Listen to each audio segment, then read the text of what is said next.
Good afternoon, everyone. Myself, Dr. Kirti, Assistant Professor, Physiotherapy Department. So today we'll discuss about osteokinematics, arthrokinematics of glenohumeral joint, along with scapulohumeral rhythm and dynamic and static stabilizers. So the flexion extension, abduction, adduction, external, internal rotations. These are the movements, or we can say the physiological movement available at the shoulder or glenohumeral joint, occur in the different planes, and the flexion extension usually occur in the frontal, around frontal axis in sagittal plane, abduction adduction in sagittal axis and frontal plane, external internal rotation around vertical axis and horizontal planes, and the range of motion of each movement is also given. Arthrokinematics. So basically during flexion there is anteriorly rolling and posteriorly sliding according to the concave convex rule, and extension posteriorly there is rolling and anteriorly there is sliding, and in abduction superiorly rolling, inferiorly sliding, adduction inferior rolling, superior sliding, external rotation posterior rolling and anterior sliding, and in internal rotation there is anterior rolling and posterior sliding.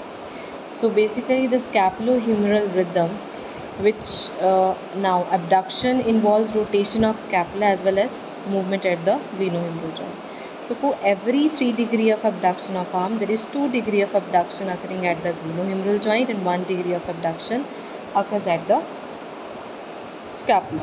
So during first 30 degree of abduction or 45 degree of flexion, the scapula moves to position of stability on thorax, and beyond this range of 5:4 of glenohumeral to scapular movement. So at about 120 degree of abduction at arm, the greater tuberosity comes in contact with acromion. The further elevation above head is accomplished by rotating the scapula. So for the total range of motion at the glenohumeral joint, or we can say the complete 180 degree of abduction, there is 120 degree of glenohumeral movement and 60 degree of scapular movement. So there will be the 2 ratio of 1. So there are phases. In first phase there is 30 degree abduction at humerus, or we can say at the glenohumeral joint, with minimal scapular movement and 5 degree elevation at the clavicle, and 40 degree of abduction at humerus, 20 degree rotation with minimal protection at scapula, and there is 15 degree of clavicle elevation, and 60 degree of abduction and 90 degree of lateral rotation at the glenohumeral joint, with 30 degree of scapular rotation and 30 to 50 degree posterior rotation up to 15 degree of clavicle elevation. So the muscles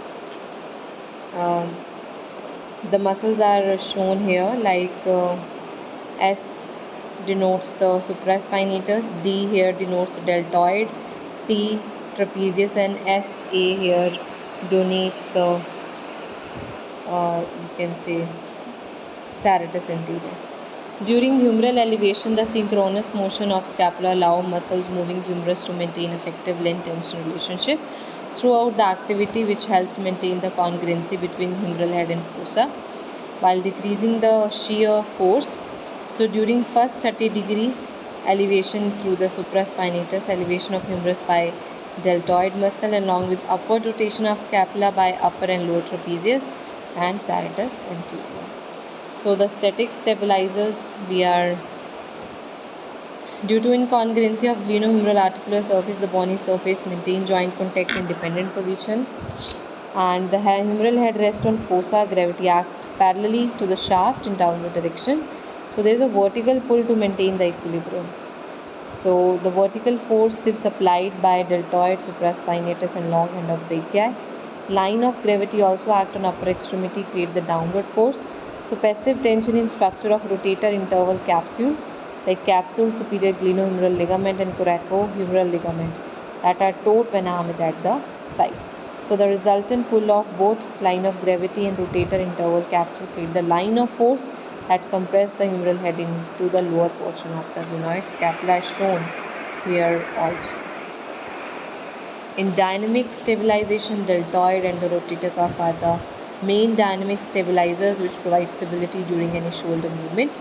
So the resultant action line of deltoid muscle in abduction, that is line of action of 3 segments of deltoid acting together, coincide with the fibers of middle deltoid, so can be used to stabilize the glenohumeral joint during the elevation activities.